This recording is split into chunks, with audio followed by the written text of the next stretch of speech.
وسوسہ تو ایک طرف رہ گیا، اگر وہاں شیطان بھی آئے تو ٹک نہیں سکتا، تو بھاگ جاتا ہے، وہ تو بھاگ جاتا ہے، شیطان بھاگ جاتا ہے۔ حضرت سیدنا غوث اعظم رضی اللہ تعالیٰ عنہ کے پاس آیا تھا، شیطان حضور غوث پاک کے پاس آیا تھا، آتا ہے اور اللہ والوں کے پاس ٹکتا نہیں، آ جاتا ہے ٹکتا نہیں۔ حضور غوث اعظم رضی اللہ تعالیٰ عنہ نے 40 سال اللہ کی عبادت کی، 40 سال۔ یہاں بھی لوگ بڑے پریشان ہو جاتے ہیں، کیسے جی کیسے کر لی؟ تو میں نے کہا قرآن پڑھو، والذین یبیتون لربہم سجدا وقیاما، اور راتیں گزار دیتے اپنے رب کے لیے سجدہ کرتے اور قیام کرتے۔ تو یہ قرآن کی نص نے جب بیان کر دیا تجھے کیسے شک ہو گیا؟ قرآن کی نص بیان کر رہی ہے کہ اللہ کے کچھ بندے راتیں سجدے اور قیام میں گزار دیتے۔ حضور غوث اعظم نے 40 سال عشاء کے وضو سے فجر کی نماز ادا فرمائی۔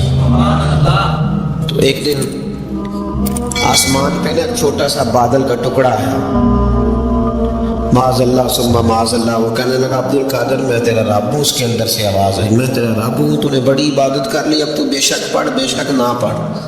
کئی ملنگوں کو معاف نہیں ہو گئی معاذ اللہ کہ بے شک پڑھ بے شک نہ پڑھ، عام اجازت ہے۔ تو حضور غوث اعظم رضی اللہ تعالیٰ عنہ فرمانے لگے اعوذ باللہ من الشیطان الرجیم۔ جب آپ نے یہ پڑھا تو وہ سامنے آ کے کھڑا ہو گیا، کہنے لگا عبد القادر آپ کو کیسے پتہ چلا کہ میں شیطان ہوں؟ تو آپ فرمانے لگے پاگل ہے، مجھے کیسے پتہ نہ چلتا؟ جس رب نے اپنے پیارے حبیب علیہ السلام کو نماز معاف نہیں کی، اس نے عبد القادر کو کیسے معاف کر دی؟ جب حضور کے لیے یہ حکم نہیں آیا کہ محبوب چاہے پڑھو چاہے نہ پڑھو، وہاں تو حکم آیا کہ محبوب تہجد بھی پڑھو، وَمِنَ اللَّيْلِ فَتَہَجَّدْ بِهِ نَافِلَةً لَكَ، نفع دے گی آپ کو تہجد بھی پڑھے۔ تو ان کے لیے جب یہ حکم نہیں تو میرے لیے کیسے آ گیا؟ اب شیطان تھا نا، تو اس نے پھر ایک اور چال چلی، یہ باز نہیں آتا، ہم باز آ جاتے ہیں کئی دفعہ، اس کے پیچھے پیچھے چلنے لگ جاتے ہیں، لڑ کے تھک جاتے ہیں، وہ نہیں تھکتا، وہ نئی سے نئی چال، نئی سے نئی چال، اس کا نیا سے نیا روپ، من الجنت والناس، جنوں میں سے بھی اور انسان، اس کے نئے سے نئے روپ ہوتے۔ اس نے ایک نیا روپ دھار لیا، کہنے لگا عبد القادر 300 ولی میں نے اسی طرح گمراہ کیے، آپ چونکہ عالم تھے تو آپ کے علم نے آپ کو بچا لیا۔ تو غوث اعظم فرمانے لگے نئے روپ سے آئے ہو؟ کہنے لگا 300 میں نے گمراہ کیے، یہ تو آپ عالم تھے تو بچ گئے، آپ جانتے تھے تو بچ گئے، میں نے 300 گمراہ کیے۔ تو حضور غوث اعظم فرمانے لگے پھر گمراہ کرنے لگے نیا روپ دھار کے، مجھے میرے علم نے نہیں بچایا، مجھے اللہ کے فضل نے بچایا ہے۔ کئی عالم بھی تو گمراہ ہو جاتے ہیں نا، مجھے میرے علم نے نہیں بچایا، مجھے میرے اللہ کے فضل نے بچایا۔ میرے بھائی، میرے عزیز طریقت کے مسافروں، یاد رکھو، سمجھ لو اس بات کو کہ وسوسہ آتا ہے۔ وسوسہ، دو قسم کے مہمان آتے ہیں، دو قسم کے مہمان۔ ایک مہمان وہ آتا ہے جو آتا ہے تو بندہ توجہ نہیں کرتا، وہ خود کہتا ہے اس نے نہیں میری طرف توجہ کی، وہ مہمان چلا جاتا ہے، پتہ نا آپ کو۔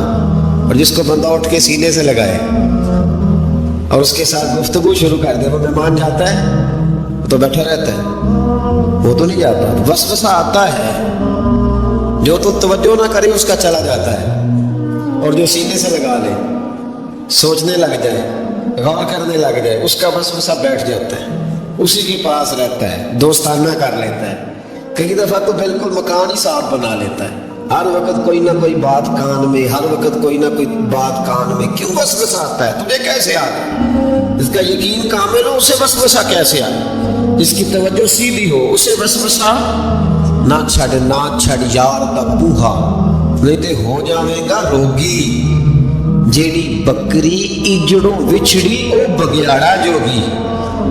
یہ تو بھئی تو اگر اندر رہتا، صحبت کے اندر رہتا، چھتری کے نیچے رہتا، تو پھر وسوسہ تجھے کیسے وسوسہ آپ کس طرح تیرے پاس آیا؟ وسوسہ اس کے پاس آتا ہے جو وسوسے کی جانب توجہ کرتا ہے۔ بہت زیادہ لوگوں کو بدگمانی ہونے لگی ہے، بہت زیادہ وسوسے آنے لگے ہیں، بہت زیادہ خیال ہونے لگا، بہت زیادہ توجہ ہونے لگی ہے، بڑی لوگوں کا معیار اس طرف جائے، ہر چوتھا آدمی آ کے کہتا ہے برے خیالات آتے۔ کیوں بھائی برے خیالات آتے؟ کیسے آ گئے؟ ہمارا تو دل ہی ایک ہے اور دل میں یار بھی ایک ہے، دوسرے کے لیے جگہ ہی کوئی نہیں تو وسوسہ کیسے آئے گا؟ ہم تو اس کے دیدار سے ہی آج تک فارغ نہیں ہوئے، تو غیر کی طرف دیکھ کیسے نہیں؟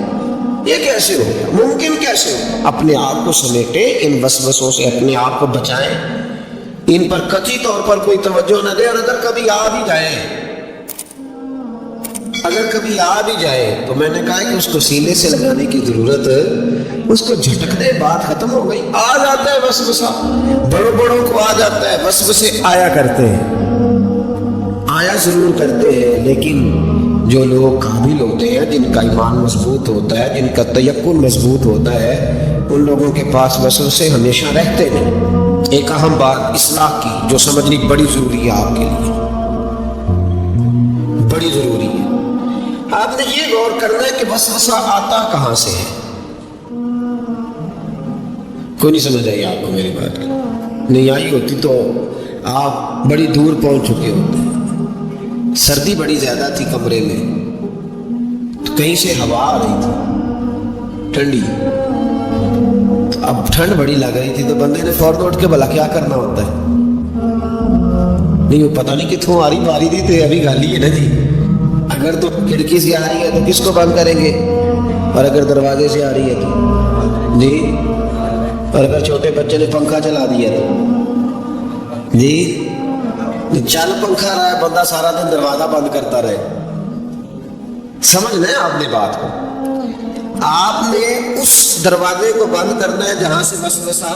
حضرت خباب رضی اللہ تعالیٰ عنہ کہتے ہیں میں نے 5 بن وائل کے ہم مزدوری کی، اور بڑی مشقت کی، میں نے بڑی شاندار کر کے میں نے کام کیا دیانتداری سے۔ وہ کافر تھا، میں مسلمان تھا۔ آپ فرماتے میرے دل میں شوق تھا کہ پیسے ملیں گے تو یہ میں خرچ کروں گا، فلاں فلاں فلاں فلاں جگہ میں نے پیسے لگانے۔ بچوں کو بھی بتایا ہوتا ہے آدمی نے کہ پیسے آتے ہیں تو تمہیں فلاں فلاں چیز بھی لے کر کے دوں گا۔ اب مجھے بتلائیے کہ اگر اس دن پیسے نہ ملیں یا کسی وجہ سے ڈوب جائیں تو کتنی اذیت کا اور کرب کا مسئلہ ہوتا ہے۔ فرماتے جب میں نے مزدوری کر لی، کام مکمل کر لیا، اور میں اس کے گھر گیا، میں نے کہا تیرا کام مکمل ہو گیا؟ اس نے کہا میں نے دیکھ لیا۔ تو میں نے کہا میرے پیسے دے دو۔ یہ دیکھو یہ وہ ایمان ہے جس کے بارے میں رب نے کہا وَإِذَا قِيلَ لَهُمْ آمِنُوا كَمَا آمَنَ النَّاسُ، اس طرح کا ایمان لاؤ۔ حضرت خباب کہتے ہیں میں نے کہا پیسے؟ کہتے ہیں بڑا آدمی تھا نا، نواب تھا، سیٹھ تھا، چودھری تھا، پاورفل تھا، تو کرسی پر بیٹھ کر ہنسنے لگا، کہنے لگا پیسے تو مل سکتے ہیں پر تھوڑا سا مسئلہ ہے۔ وہ کیا؟ معاذ اللہ ثم معاذ اللہ، نقل کفر نہ باشد۔ کہنے لگا اگر آپ کلمہ پڑھنا چھوڑ دیں تو پیسے دوں گا، ہمیں یہ پیسے نہیں ملیں گے۔ ہم یہ کہہ تو دیتے ہیں کہ صحابہ نے سب کچھ لٹایا، لیکن ذرا اپنے پر اور میرے اوپر اس بات کو لاگو کیجیے گا کہ آپ نے محنت کی ہو، کمر دکھتی ہو، ہاتھوں میں چھالے ہو، اور پھر وہ رقم جس کی بڑی ضرورت ہو وہ روک دی جائے۔ یہ دعوے کرنا، نعرے لگانا کام تو آسان ہے، لیکن اس جگہ اپنے آپ کو کھڑا کریں۔